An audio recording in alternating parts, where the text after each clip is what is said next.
April is celebrated as Head and Neck Cancer Awareness Month. Head and Neck Cancers एक broad category है जो बहुत सारे cancers को इंक्लूड करती है। मेनली हम समझते हैं ओरल कैविटी कैंसर्स से, मुंह के पिछले हिस्से के कैंसर्स यानी ओरोफेरिंक्स कैंसर जिनको हम बेस ऑफ टंग का बोलते हैं कैंसर, टॉन्सिल का cancer, laryngeal cancers, thyroid malignancies and parotid malignancies also.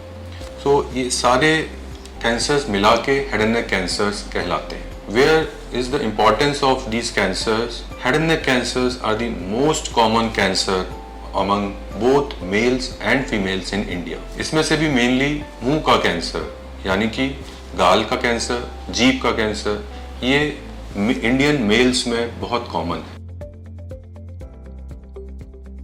What are the main causes of head and neck cancers? So the main cause of these cancers is tobacco intake, alcohol intake and some exposure to chemical or industrial pollutants.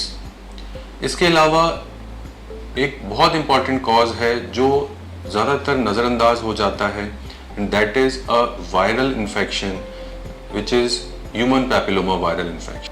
HPV जिसे हम commonly कहते हैं, ये ज़्यादातर cervix cancer के लिए cause माना जाता था, लेकिन विद टाइम हम देख रहे हैं कि HPV इंड्यूस्ड ओरल कैंसर्स का इंसिडेंस काफ़ी बढ़ रहा है और ख़ास तौर से ये कैंसर्स नॉन टोबैको इंटेकर्स को होते हैं या फीमेल्स में ज़्यादा कॉमनली होते हैं।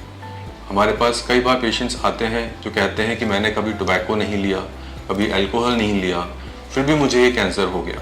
तो ऐसे केसेस में जनरली ये cancer human papilloma viral cancer infection की वजह से होता है। इन कैंसर्स को हम बहुत मेजर तरीके से प्रिवेंट कर सकते हैं, इनका सिग्निफिकेंट नंबर रिड्यूस कर सकते हैं simply by avoiding tobacco. If we can quit tobacco intake then we can reduce the incidence of oral cancers in our country drastically. And उसके लिए ज़रूरी है कि हम अपनी नेक्स्ट जनरेशन को अवेयर करें about the risk factors and complications of tobacco intake. जब हम इस कैंसर को डिटेक्ट करने की बारी आती है तो बहुत ज़रूरी है कि हम ऐसे कैंसर्स को अर्ली स्टेज पे डिटेक्ट करें। इसके लिए भी बहुत ज़रूरी है कि हम आप सबको इनके शुरुआती लक्षणों के बारे में अवेयर कराएं ताकि आप इनको जल्दी पकड़ सकें। तो what are the early signs and symptoms of head and neck cancer?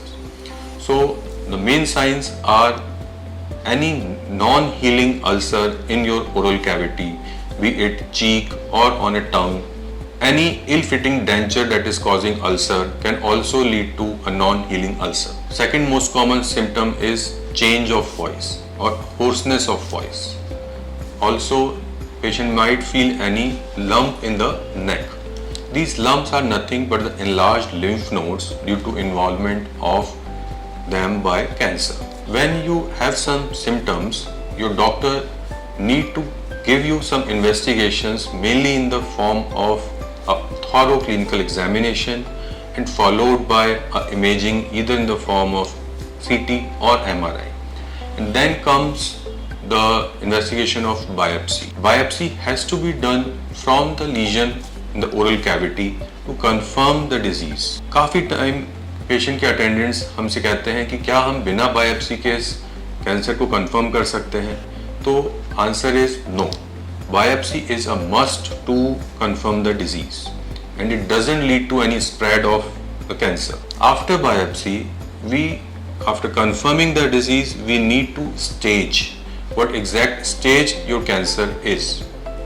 In early stages, that is stage 1 and 2, the only treatment that such cancers require is a simple removal of that cancerous part. Removal, believe me, is comparatively a easier surgery to do. The main importance lies in how to reconstruct that part.